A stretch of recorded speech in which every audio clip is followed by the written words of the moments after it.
एबेबे पाणीपाग विज्ञान केन्द्र पक्षरु पुणी गोटे बड़ सूचना आसुची। आहुरी 3 दिन छेचिब वर्षा यही सब जिला को सतर्क कराइला पाणीपाग विभाग। तेबे आसंतु कें जिलागुड़िक नजर पकाइबा सतिपाई वीडियो गोटे लाइक करंतु, चैनल रे नुआ थिले सब्सक्राइब करने को भूलिबे नहीं। आहुरी 3 दिन छेचिब वर्षा मंगलवार केन्दुझर, मयूरभंज, सुंदरगढ़, झारसुगुड़ा, केन्द्रापड़ा और जगतसिंहपुर रे प्रबल वर्षा नहीं येलो वार्निंग जारी करा जायछि। आसंता 28 तारिख जाए वर्षा लगी रही।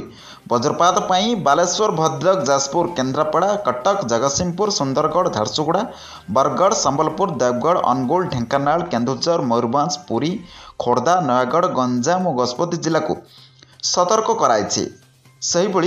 27 तारिख में 2 जिला को ऑरेंज वार्निंग एवं 6 जिला को येलो वार्निंग वार्निंग दि जाइए। एपटे उछुलुची सुवर्णरेखा और बैतरणी नदी।